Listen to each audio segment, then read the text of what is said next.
Pwede na tayong sugod. 7:05 na. Okay. Let us start. Then, let us pray. Let us pray our Father. In the Father, the Son, and the Holy Spirit. Amen. Our Father, who art in heaven, holy be your name.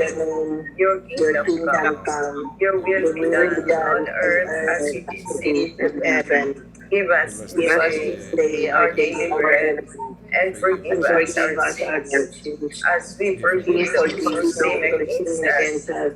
Do not bring us to the test, but deliver us from evil. Amen. In the name of the Father, Son, and Holy Spirit. Amen. Mayang gabi, mga igsoon. Mayang gabi. Sige. So, ang atong topic karon is padayon gyapon to sa Peter the Rock, no? About ang catechism about the Pope nganong mutuo man ta sa Pope.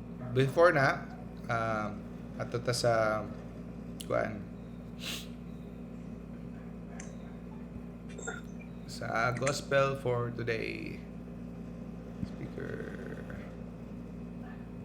Gospel for today. Okay.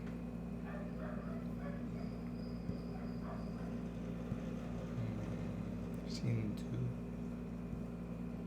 2. Kumbira. Sabato. Okay. Matthew chapter 22, verse 1 to 4. This is about the wedding banquet, the parable of the wedding banquet. No? Jesus, di kaya mo ano, gumay na to. Klaro gyapon bisag akong gikuan, no? Akong gumay. Na. Jesus again in reply spoke to the chief priests and the elders of the people in parables, saying, "The kingdom of heaven may be likened to a king who gave a wedding feast for his son. He dispatched his servants to summon the invited guests to the feast, but they refused to come. A second time he sent other servants, saying, 'Tell those invited, behold, I have prepared my banquet. My calves and fattened cattle are killed, and everything is ready. Come to the feast.' Some ignored the invitation and went away, one to his farm, another to his business. The rest laid hold of his servants and mistreated them and killed them. The king was enraged and sent his troops to destroy those murderers and burn their city. Then he said to his servants, 'The feast is ready, but those who were invited were not worthy to come. Go out, therefore, into the main roads and invite to the feast whomever you find.' The servants went out into the streets and gathered all they found, bad and good alike, and the hall was filled with guests. But when the king came in to meet the guests, he saw a man there not dressed in wedding garment. He said to him, 'My friend, how is it that you came in here without a wedding garment?' But he was reduced to silence. Then the king said to the attendants, 'Bind his hands and feet, and cast him into the darkness outside, where there will be wailing and grinding of teeth.'" The Gospel of the Lord. Lord Jesus Christ. Okay. May sumpay pa dahi gamay. Many are invited, but few are chosen. Okay. So, unsa may ang reflection nato ani?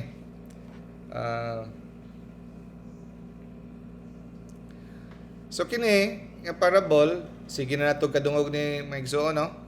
This is about the judgment day. The wedding feast.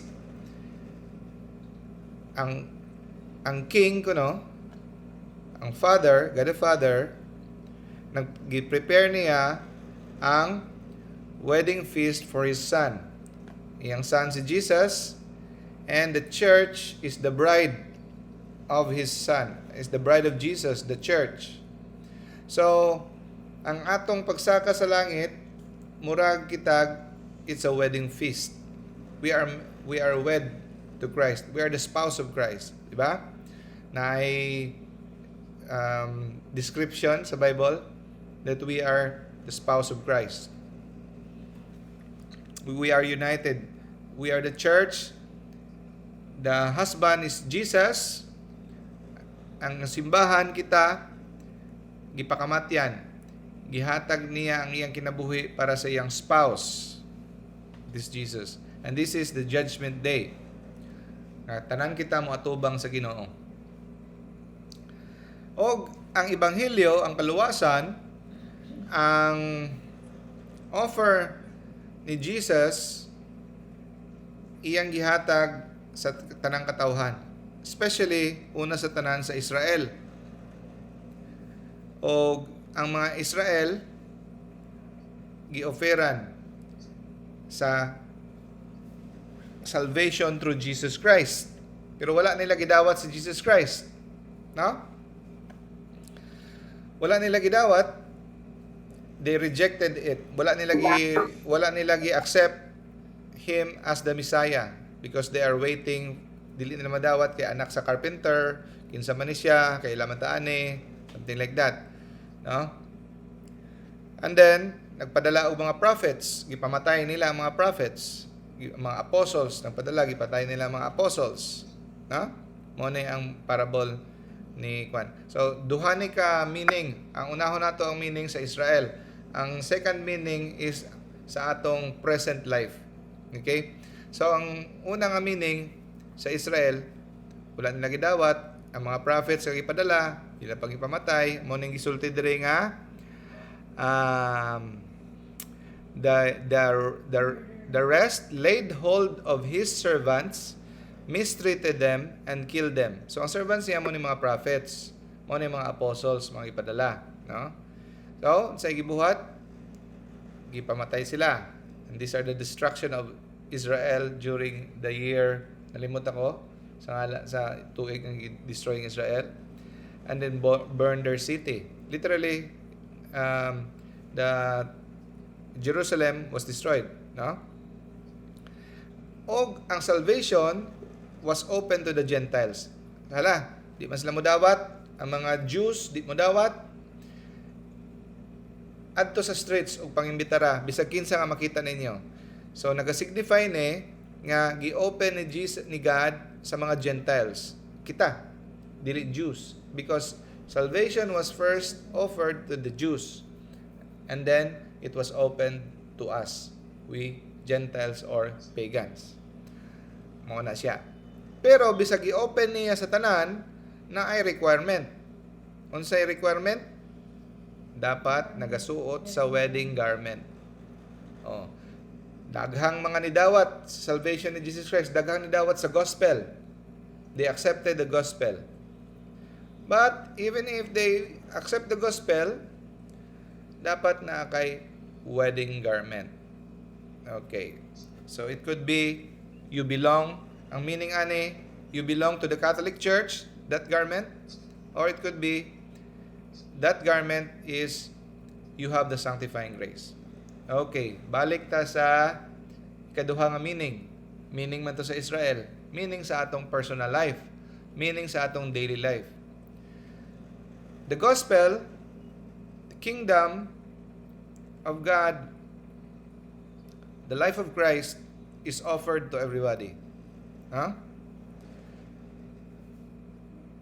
A relationship with Jesus Christ, to love Jesus, to love the Father, Son, and Holy Spirit, to invest in a relationship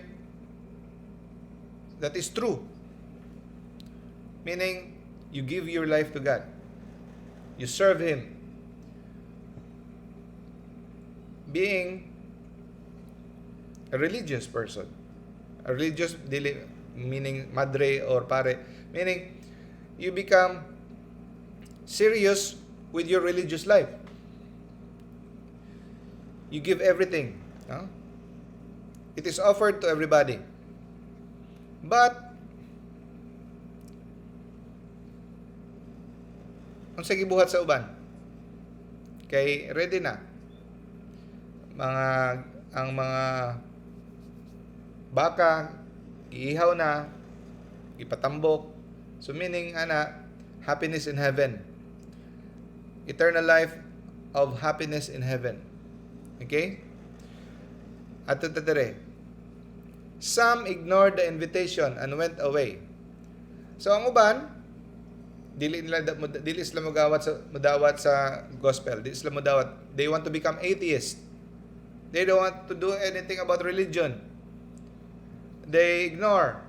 I don't want to. Ang uban ay mudawat ko ang Diyos, but they live like pagans. Practical atheists ang tawag. I believe that there's God, pero ang ilang kinabuhi tanaw nimo murag atheist. They don't want to do anything about kakorni man naman, no? Kung musimba, okay lang. Kung simba dili, is dili sila serious about giving their life to Christ. They ignore. Okay? Ang uban, they accept, they want to accept, they're buutan man sila, they are amenable to it, but unsay gisulti dire? One went to his farm, and other went to his business. So, it reflects sa atong present life, maski pasulabi nato ang atong business, ang atong career, ang atong hobbies, ang atong leisure.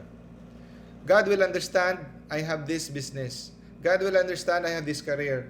I have this mga ambition. So instead, Jesus is offering us to be a saint, to love Him with all of our hearts, mind, and strength. We are busying ourselves with other matters. We don't reject God. Who would want to reject God? He's God. But we are not just willing to give ourselves. So mo na ang nagastaan, mo na siya ang pasabot sa other went to his farm, other to his business. Ang opening, some laid of his servants, mistreated them, killed them, mo na ang mga nagakontra sa simbahan. Sa simbahan Katoliko o Christianity mismo, mo nang ginapamatay ang mga pare nato sa mga missionary countries, ginapamatay sa mga extremists, no?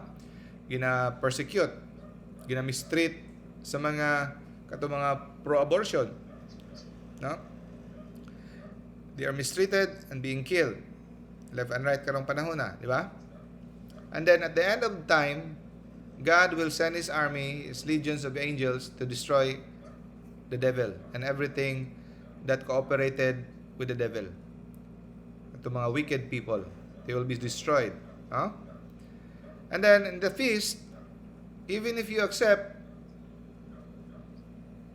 the gospel, you belong to the church, you belong to the Catholic Church, you've been baptized, nana ka sa wedding. Pero wala kay wedding garment. Ang sa may sulti niya, my friend, where is your wedding garment? Wala siya nakatubag. How is it that you came here without a wedding garment? So sa una puzzled ko yung sa maning wedding garment ni accept na gani sa invitation pangitaan pag the wedding garment.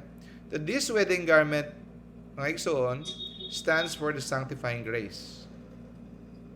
Even if you are a baptized Catholic, even if you have received the Lord Jesus Christ as your Lord and Savior, if you die in a state of mortal sin, you have not repented, no? Naa kay sala nga mortal nga wala gid nimo gibiyaan, wala nimo gi-repent. Because repentance is just a state of mind. Repentance is turning away from that evil deeds. Like for example, if you have a live-in, wala ka kasal, biyaan gina nimo, di pwede mag-live-in lang ka. Kung nangawat ka, undangan nimong pagpangawat. Niya iuli nimong imong kinawat. Kung ikaw drug addict, drug pusher, undangan nimo imong business nga drug, dili lang state of mind nga, sorry Lord, drug pusher ko, drug lord ko, kawatan ko, no, biyaan ginani mo. Kung ikaw nag-cheat sa imong business, undangan gini mo. Ang sa sulti ni Zacchaeus, iuli ko 4 times ang akong gi-cheat. So, if you do not wear the robe of sanctifying grace, the wedding garment, kanang sa bunyag ng puti nga sanina, that is symbolize the sanctifying grace. Kung wala ka ng suot na because of mortal sin, mahubo man gud na siya. Kung mo himo ang mortal sin, then you will be unsisulti. Bind his hands and feet and cast him into the darkness outside, where there will be wailing and grinding of teeth. So it symbolizes hell. No? So many are invited, but few are chosen. Di ni pasubot mga igsoon nga kuan ha, predestination nga pinili na daan sa Dios ang kinsay gusto maluwas, no. Ang pasabutan ng few are chosen, many are invited, pero gamay lang gyud ang maka-survive. Ang maka-survive mao na ang i-choose sa Ginoo. So anyone who holds on till the end, Jesus said, will be saved. No? Anyone who holds on till the end. Work out your salvation with fear and trembling. Ngayon si Jesus, be careful, no? Watch out that you choose the narrow path to salvation, because wide is the gate that leads to destruction, and many will go through it, but only a few will find the gate that leads to life. Only a few. So many are invited, but only a few will succeed. No? So let that be a reminder to us. Okay. Let's go now to our topic, papal infallibility. So how can the Pope be perfect? So ang atong Santo Papa mga igsoon, ang kabalo mo sa infallibility means dili masayop. Dili masayop sa pagtudlo sa doktrina sa atong faith and morals. It doesn't mean that infallibility, that the Pope is perfect, is sinless. Nga di siya masayop bisag unsa iyang buhaton. You see in this picture, even the Pope confessed. He confessed to a priest because he commits sin. And the first one to tell you that will be the Pope also, that he is a sinner. The Church never said that the Pope is perfect. Ang English nga term sa dili magkasala, dili masayop is impeccability. Pero ang ato dili impeccability, it's infallibility. Infallibility means you cannot commit error when it comes to doctrines and morals. So, mo na ang 3 rules sa infallibility. The message must be made by the successor of Peter. So, the Bishop of Rome is the successor of Peter. So, right now, the Bishop of Rome is Pope Francis. So, he should be speaking from the chair, meaning ex cathedra, from the chair. So, remember the topic last time? You have to use the chair. Pero karon dili na siya nga literal gid nga molingkod sila. Ginagamit na lang siya nga symbolic na lang. But sa una molingkod gyud ka when you teach with authority. Because the culture of the Jews, they have to sit down when they teach with authority. Okay? So, to teach doctrine, ug dapat not as a comment, not or a speech or a message about something else. So, naay comment si Pope, for example, ang latest niya nga gina-circulate karon sa media, comment siya nga, I encourage everyone to have vaccine. It is a Christian thing to do. It is not ex cathedra. It is not infallible teaching.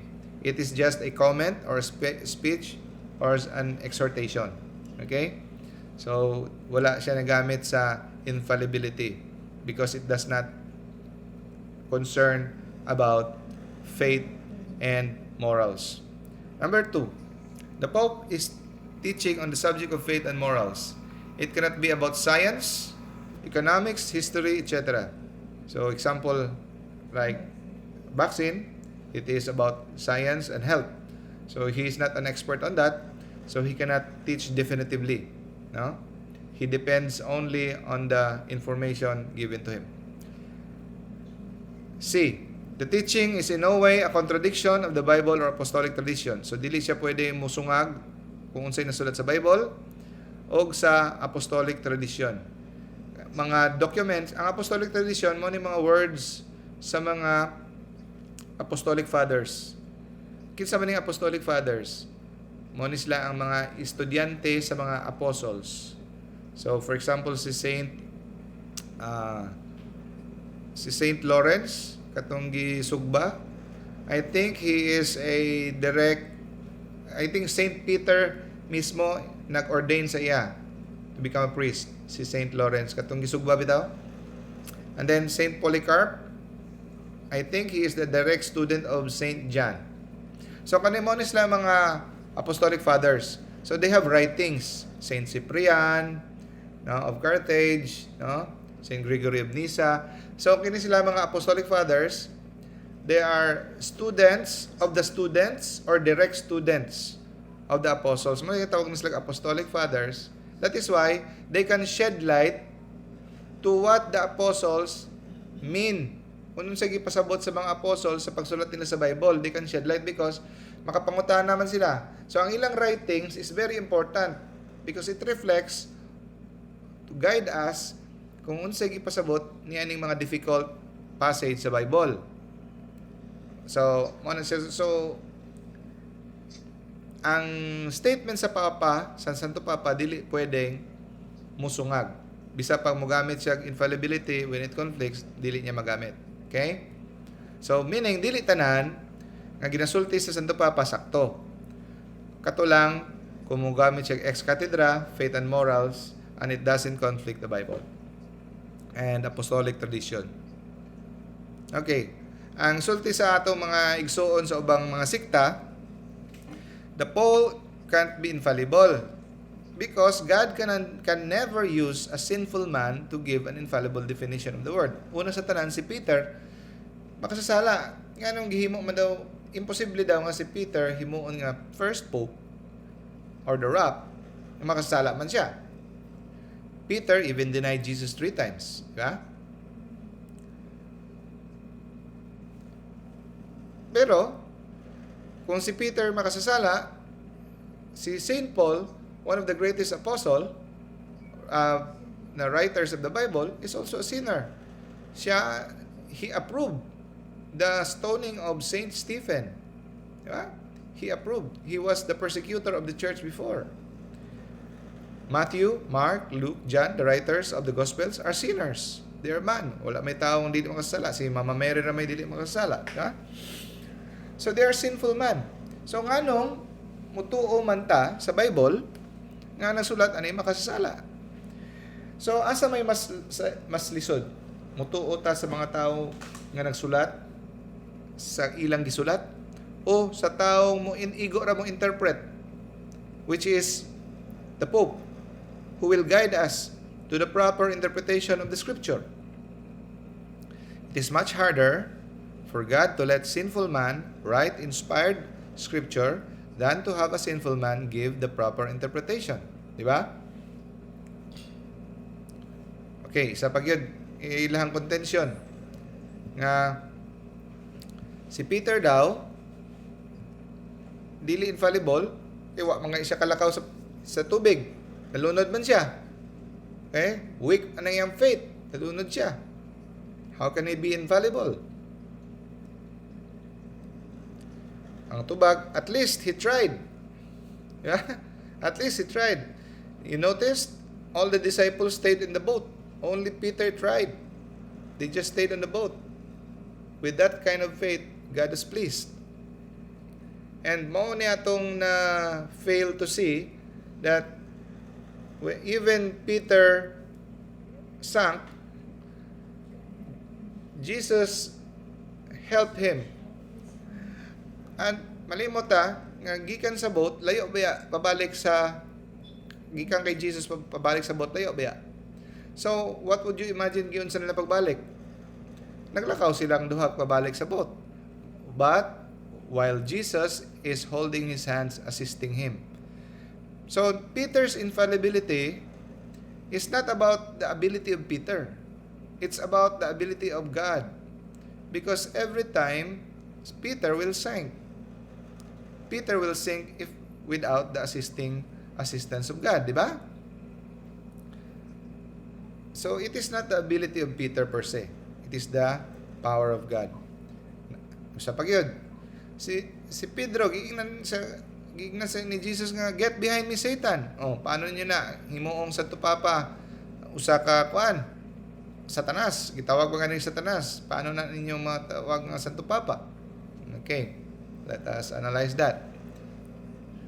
From the time on, Jesus began to show his disciple that he must go to Jerusalem.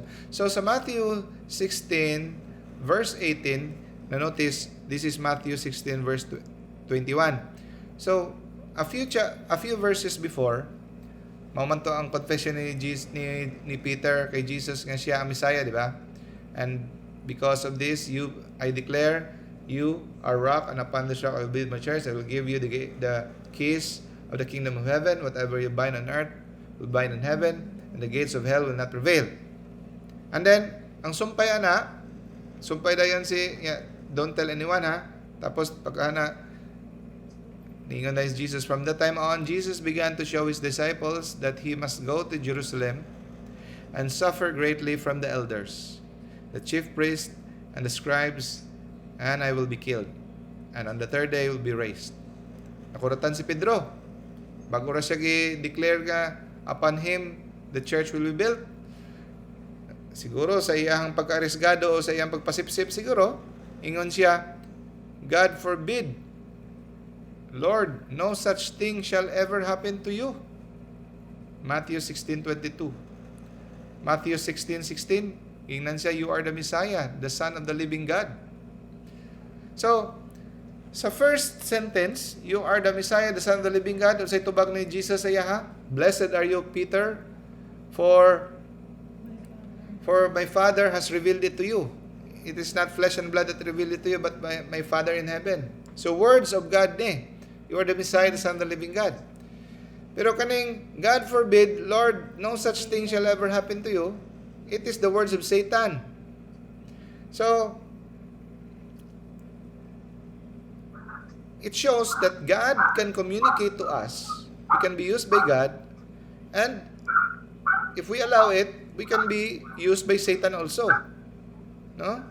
Sometimes the devil can speak through us, through his inspiration. Get behind me, Satan. You are an obstacle to me. You are thinking not as God does, but as human beings do. Ano ni sultiman si Jesus? You are an obstacle to me.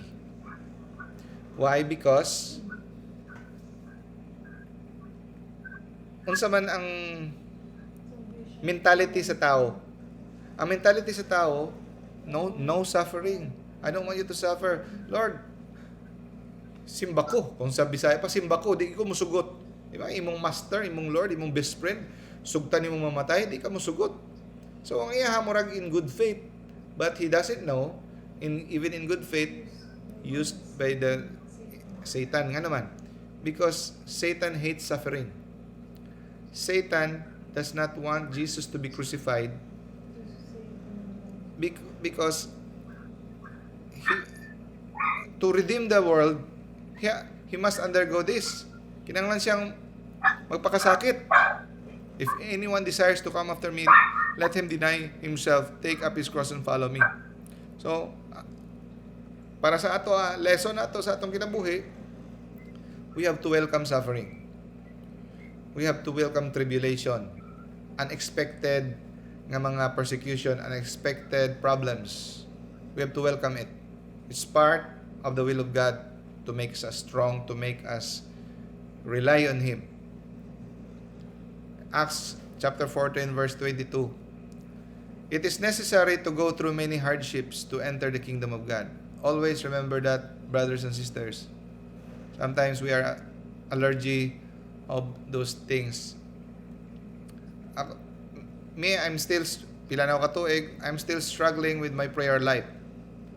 Every day is a battle to pray. Yeah, I can pray.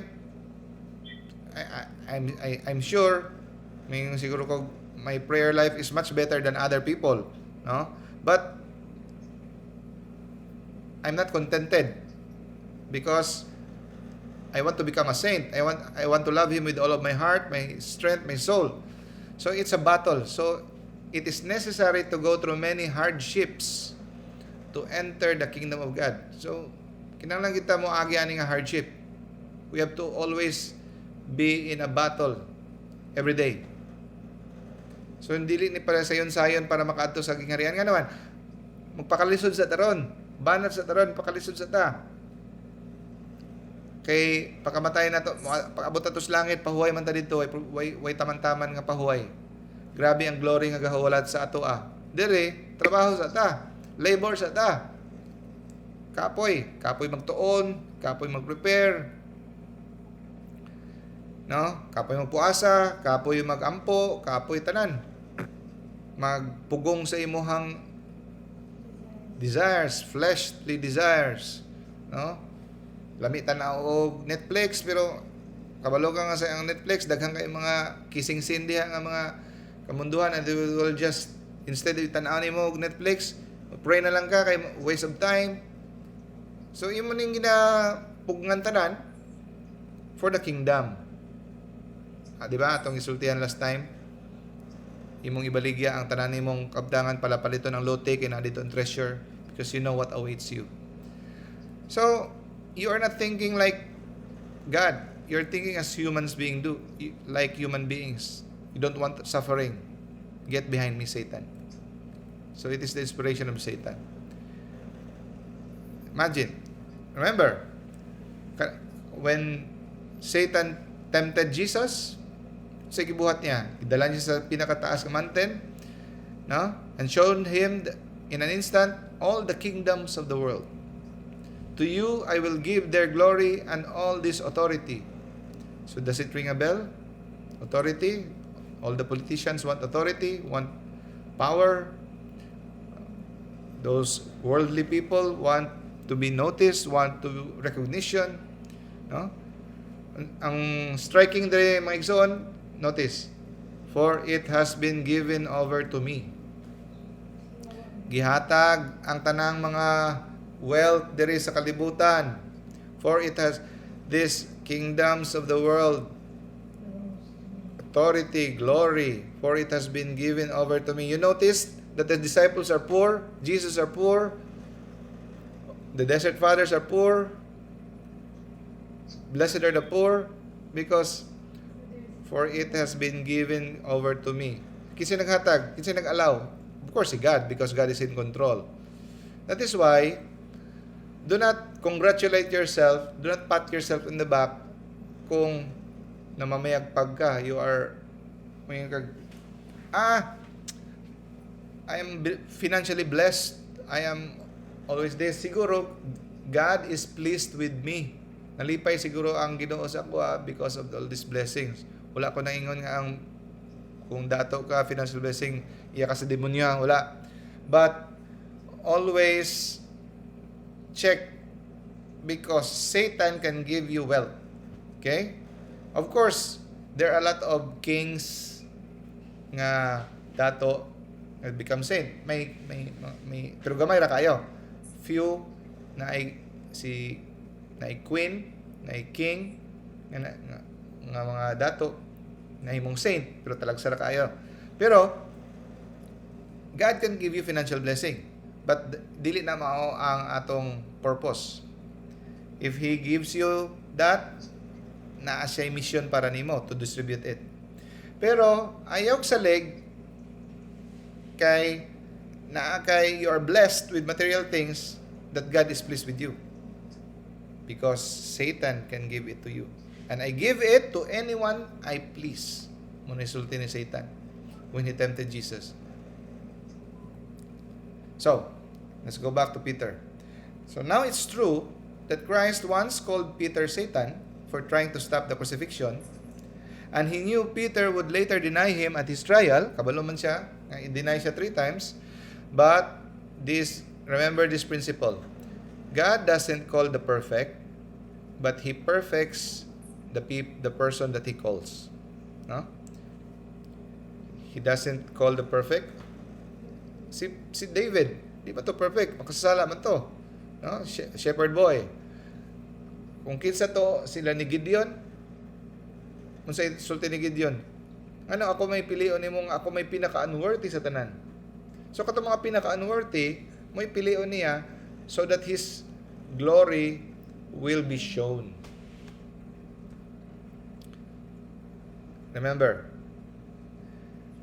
in Luke chapter 22, 31, verse 32, naingon si Jesus kay Peter, Simon, Simon, gingnan niya si Peter, Satan has asked to sift each of you. Ano say sift? Ayagon, no? Isa-isahon mo. Ipangayo, gipananghid. So, meaning, si Satan nag-ask permission good.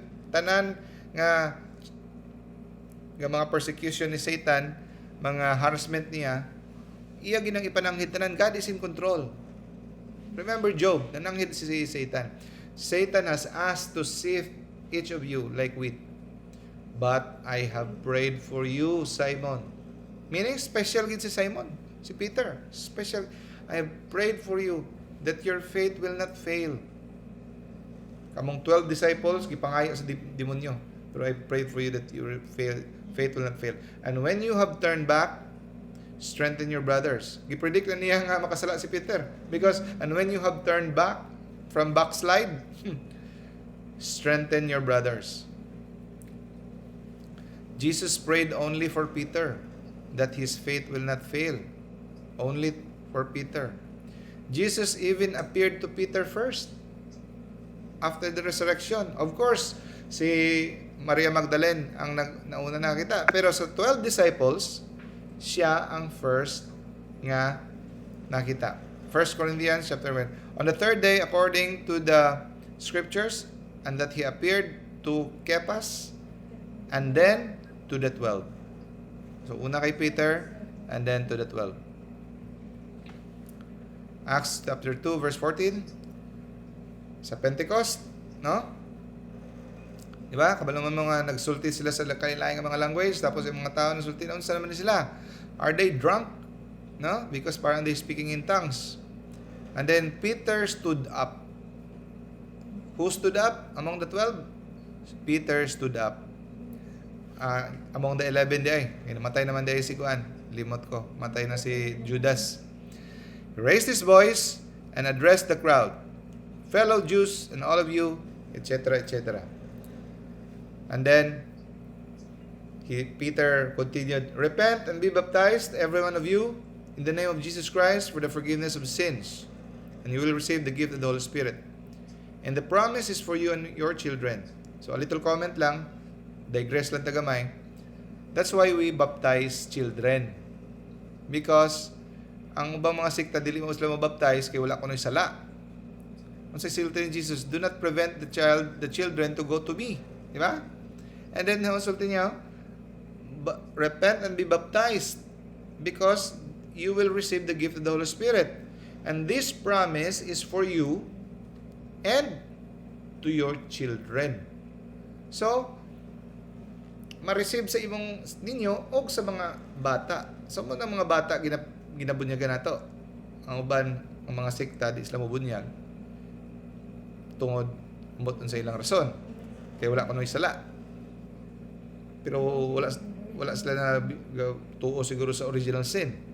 Nga ningon sa Psalms nga, even in the womb of my mother, I'm already sinful. No? With many other words, he warned them and he pleaded with them, save yourselves from this corrupt generation. And those who accepted this message, in the same sitting, si Pedro nagsulti, about 3,000 were added to that number that day. 3,000 were converted sa iyang usa ka wali sa Pentecost. Mao man ito ang pagka kunsad sa Espiritu Santo sa ilang mga ulo, nga murag mga kalayo, dito man gid nag-start ang church. And on that day 3,000 in one sermon. Nag-joke ganito isa ka obispo. Sa una, usa ka sermon, 3,000 ma-convert. Karon 3,000 ka sermon, wa gyud ma-convert. No. 3,000 ka sermon, usa ray ma-convert. Okay?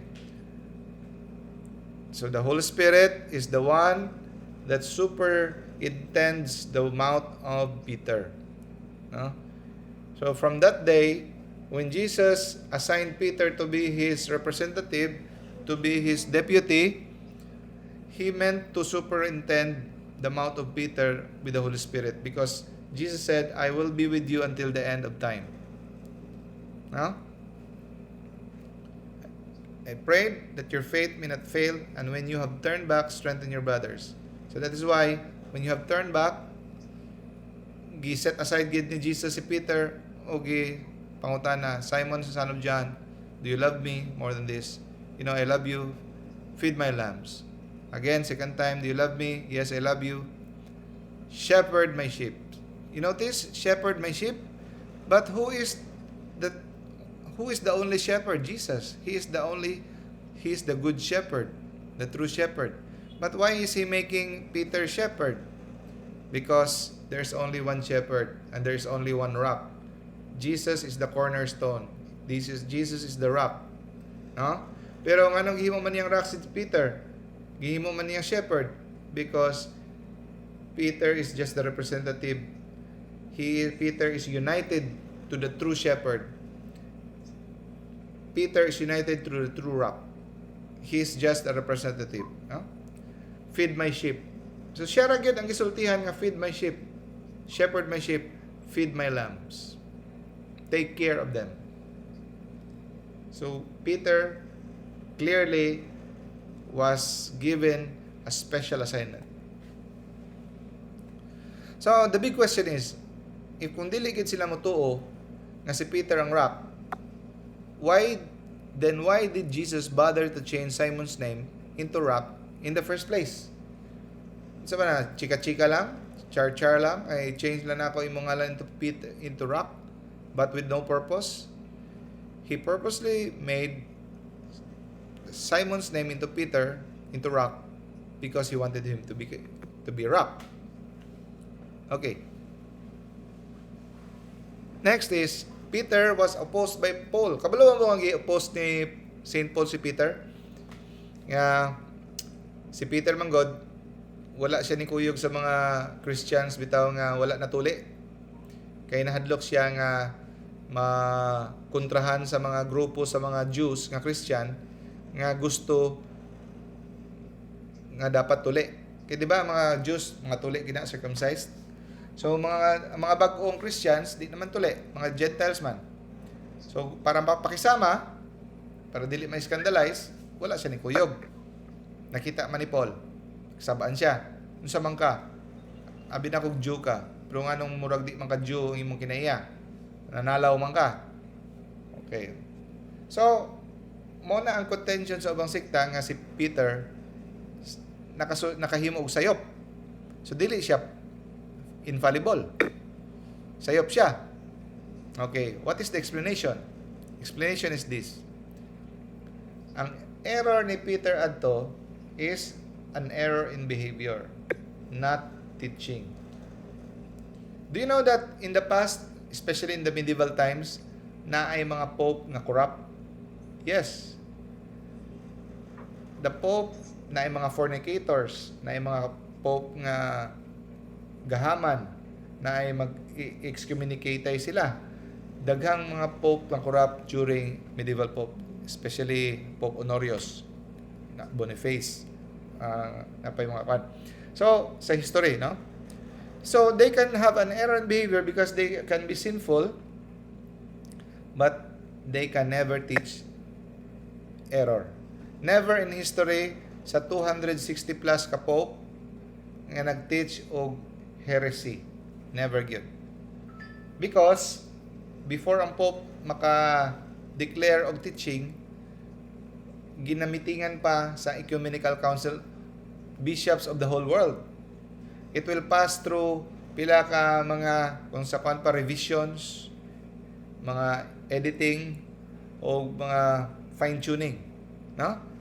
So imposible kayo kay grabe ang check and balance. Way labot ana, the final stamp, the final say is Peter, no? So Peter feared ana ato lang ng laktawan. So it is clear nga igsoon nga ang tanang authority kay Jesus, wala kay Peter, wala sa Pope. Pero kining authority gihatag niya sa iyang mga gibillan to all the disciples and Peter. All authority in heaven given on earth has been given to me. Therefore, go and make disciples of all nations, baptizing them in the name of the Father, and the Son, the Holy Spirit, teaching them to obey all that I have commanded you, and surely I am with you always, even to the end of age. So, gihatag niya sa ilaha, sa 12. No? Pero sa 12, naagid siya gihatag nga special someone as a source of unity. Eh, dili man pwedeng magbinanggaanan na silang 12. Naagid usa. No? So, kini nga statement ako ning gi-emphasize because abi sa uban gisulti ni Jesus sa tanan. Wala na niya gisulti sa tanan. Iyan ning gisulti sa 12 lang. This is Matthew chapter 28 verse 18. Let's go to Matthew 28 verse 17. The 11 disciples went to Galilee to the mountain where Jesus had told them to go. So secret place. Sila lang. They were given the Great Commission. Baptize them in the name of the Father, Son, and the Holy Spirit. So, mao ning authority sa simbahan mga igsoon. Authority sa simbahan nga naay last say si Peter. Anyone who welcomes you welcomes me. Anyone who welcomes me welcomes the one who sent me. Luke chapter 10 verse 16. Whoever listens to you listens to me. Meaning kung kinsay naminaw sa simbahan naminaw sab kanako. Unsa may tudlo ni Jesus sa Matthew chapter 18 katong if you have a conflict with your brother, so tell that to your brother alone, only him. Kung di siya maminaw nimo, ngita kag isa ka witness, and then kung di pagid siya maminaw sa usa ka brother, 2 witnesses, kung di pagyod, bring it to the church. Kinsa man nga church? There's only one church nga gibuild ni Jesus. Mga tanan mo, nganong wala man si Jesus nagsulti og ang church, wala man niya gipangalanan. Nganong wala may pangalan? Katolik, wala may mone. Nganong dili man siya big deal ang pangalan? You know what? Ang tubagan na common sense. Because there is only one church. Jesus, it is not the will of Jesus nga ang church mo divide into sikta na may mga protestante. No, because Jesus meant to only have one church. That is why kung ang ngalan sa simbahan sa una is that church. Lately nila na gitawag og Catholic, but it is originally the way or the church. Because there's only one church. Walay kompetensya. Diba? Common sense. So there's only one church. So dili pwede nga kung mag-away mo, dili mo magkasidabtanay, magpinaklianay mo Bible, o kamo lang mag-interpret. Kung naay conflict, asa dalon? Sa church.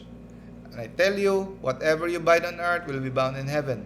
Whatever you loose on earth will be loosed in heaven.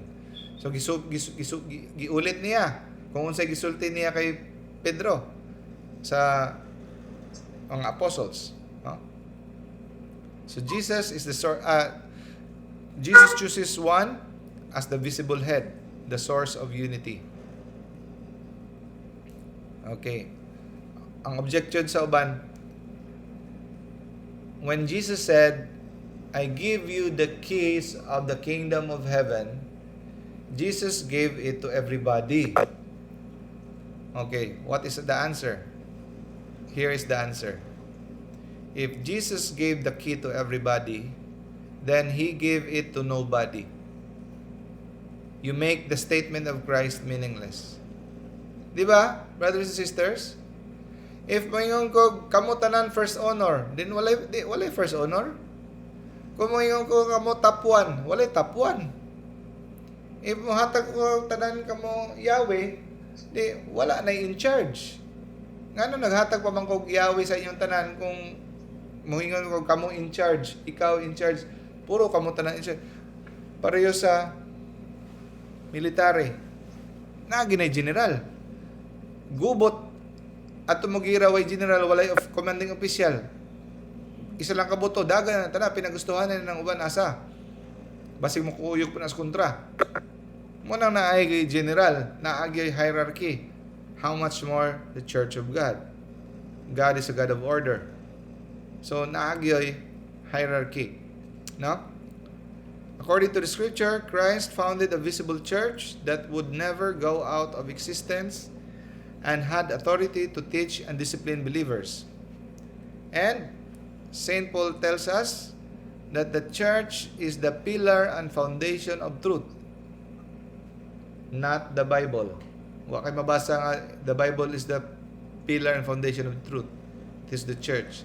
So ang atong mga ubang mga sikta, nga mga igsoon sa ubang mga tinuhan, Bible is the authority. No, because pwede nimo pasayawon ang Bible sa imong palad, unsa imong gusto. Mag cut and paste lang ka sa mga verse, sumpay-sumpay nimo, pwede na nimo ma-prove ang imong point. Pinaagi sa pag-cut and paste nimo sa Bible, whatever you like. But the pillar and foundation of truth is built on the foundation of the apostles. Kopyahan ninyo na, basahin ninyo, makita ninyo ang inyong mga verse. No? That is why, kampante kay ko, relax kay ko mga igsoon, because I trust my church. Kung naapa ko sa ubang sikta, I have to research everything. Sakto ba niya akong interpretation? Nakita ko sa YouTube, isa ka preacher sa Sabadista. This is the passage of the Bible. Please leave your comment on the comment section. What do you think? Imagine, what do you think? So, we have a gift. Gitagaan ta sa ginong simbahan nga, we don't have to read the Bible, everything, cover to cover, and then memorize it, and then process it, everything. No, we have a guide. We have a church to guide us. No? Paul also tells us that the church would have a hierarchy of composed of deacons, presbyters. So, natay hierarchy. Na deacons, na bishop, na presbyters, na priest. Muna yung mga bersikulo nga makita ninyo. Kopyahan na lang ninyo. No? So, makikita man ninyo sa video. Kaya kung maning i-post gyapon, i-screenshot na lang. So, wala sila bishop, na sila bishop. Sila ra po yung nagkuhan. Sila ra po yung nag-ordain. No? Pero ang ordination comes from the apostles. Unbroken line of succession from the apostles mismo. Then they read the Bible, and then I am the bishop. And then they will ordain others. 1 John 4:6, we are from God, and whoever knows God listens to us. But whoever is not from God does not listen to us. So mahibaw-an nimo kung gikan sa Dios, kay maminaw sa simbahan. Ang dili maminaw sa simbahan, dili gikan sa Dios. So this is how we recognize the spirit of the truth, the spirit of falsehood, those who do not listen to the church. Okay. Last na lang.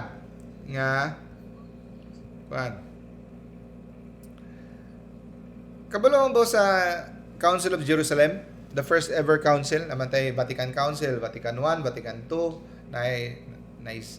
Council of Nicaea, no? Council of Trent, di ba? So, ang first ever council sa simbahan is the Council of Jerusalem, makita sa Bible. Unsa man day ni? Nahitabuan di ba? big deal magid sa mga Hudiyo ang tuli, ang circumcision. Okay. Na-divide ang mga bagong Christian. Kaya daghang mga Pharisee, daghang mga Jew nga nahimong Christian. So daghan po mga Gentiles nga nahimong Christian. So mga Gentiles siyempre walay tuli na. So katong mga Jew nga nahimong Christian, tuli na sila. Gusto nila i-impose ang tuli sa mga Christians nga bag-o.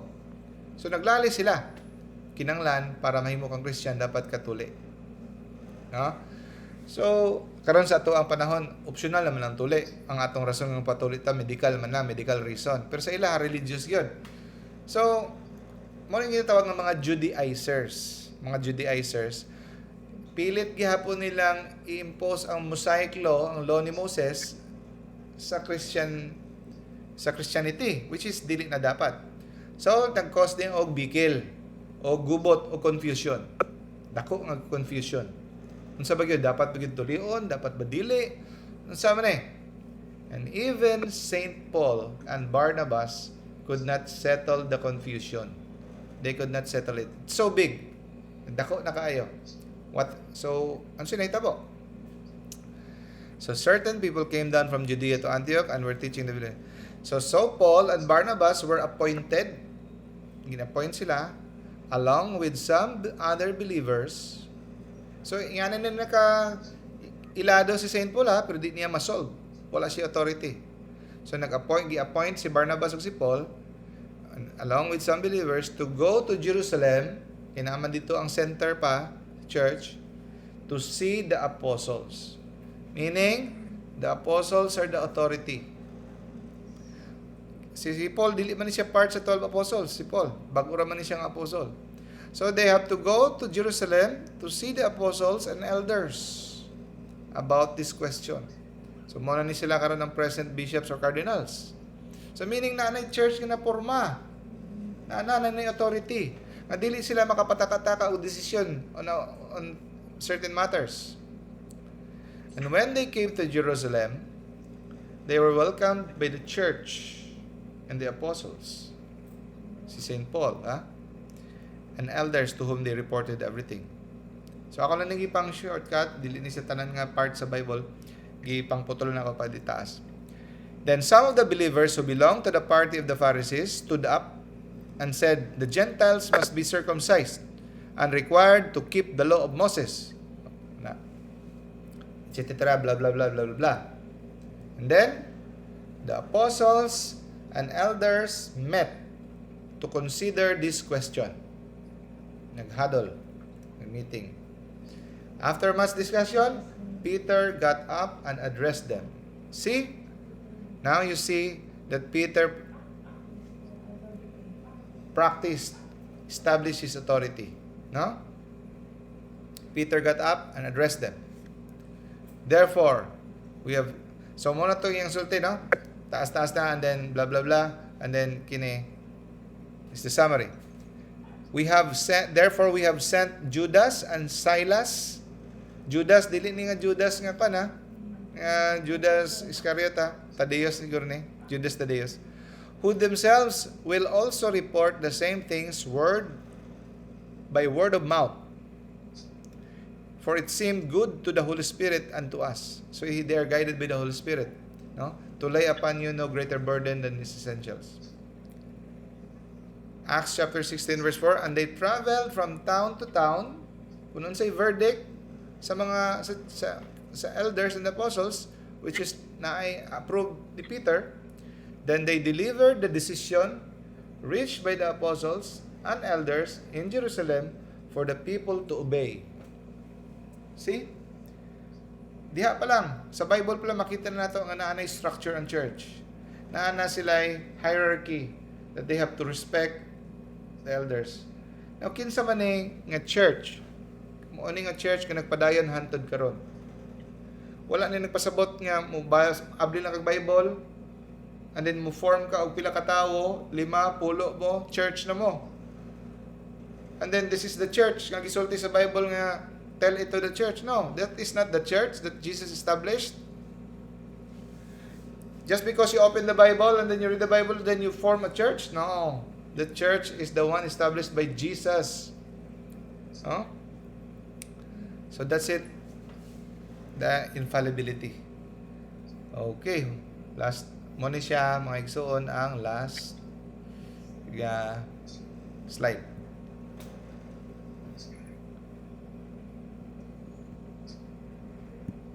Hello, once again.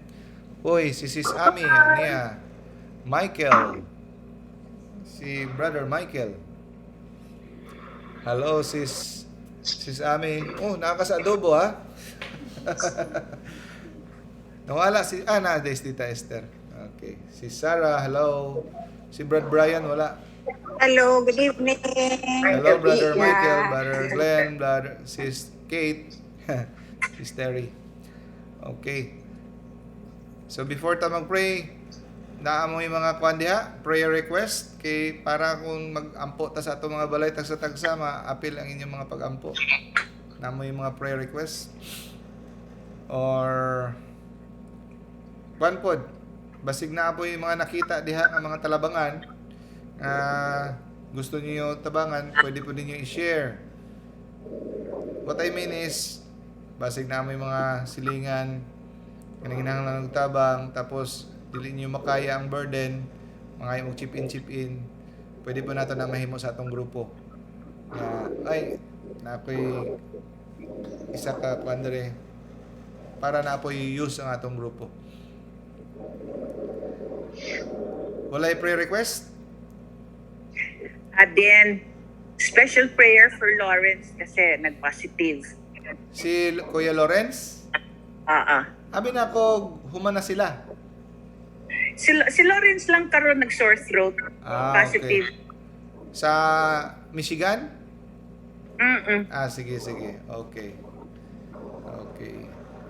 Sige. Kung pa, brother-in-law, si Stina. Okay. Pero ang akong sister, dugay na, katong 2020 pa nagkuan, na nag-COVID, pero naayo na. Bago ra di ang iyang husband. Sige. So, paki-pray na lang sa inyong mga prayers. Okay. Sige. Closing prayer, sis? Sige. Let us all pray the Hail Mary. In the Father, the Son, and the Holy Spirit. Amen. Hail Mary, full of grace, the Lord is with you. Blessed are you among women, and blessed is the fruit of thy womb, Jesus. Holy Mary, Mother of God, pray for us sinners, now and at the hour of our death. Amen. In the Father, the Son, and the Holy Spirit. Amen. Salamat, bro. Bye-bye. Thank you, everyone. Bye-bye. See you next week. Thank you, everyone. Brother. Thank you and good night. Good night. Everybody. Si Kwan siguro. Tawagan eh.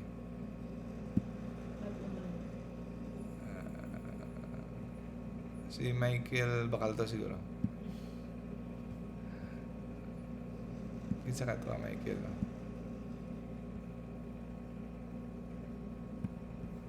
Okay lang lecture?